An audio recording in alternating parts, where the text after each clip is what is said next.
Crane& Company sand timers began as an idea in 1997, with the first pieces produced during the spring and summer of 1998.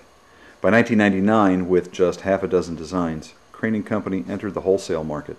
9 years later, I am producing 20 different designs of pewter spindles and make, on average, over 1,000 pieces a year. The process starts with selecting hardwood burls for cutting. The burl pieces are first sliced on a bandsaw and then run through a drum sander to even them out and get them to a uniform thickness. The burl slabs, as well as other choice hardwoods, then go to the radial arm saw to be cut into squares. When considering an individual order, I lay out all the different pieces of wood in order to make sure that I am sending along a nice assortment that will look good together. After being marked, the bases are drilled, first with a pilot hole and then with a hole that will accept a wooden plug to cover the screws used in the assembly process. The sanding process is the most time-consuming aspect of producing a Crane & Company sand timer. The base pieces go to the belt sander, where they go through progressively finer grits from 80 to 180. Finally, they are sanded on a large bench-mounted random orbital sander at 220. The sanded bases are soaked in a proprietary blend of finishes for half an hour before being hand-rubbed to a fine luster. After being laid out on a drying surface, it's time to look at casting the spindles.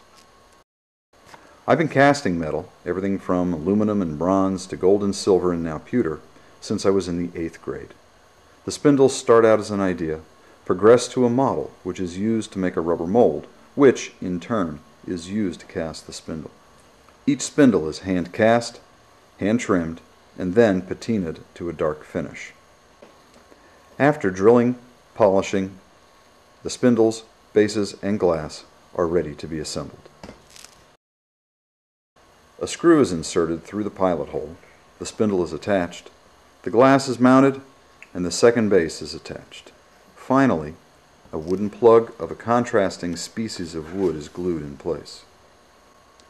Once the glue on the plugs is dried, the timers go to the belt sander to smooth the ends and then to the orbit sander for the final finish.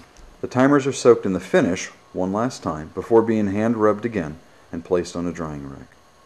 The timers need to stay on the drying rack for a full week in order to ensure that the finish is dried before being packed up to ship.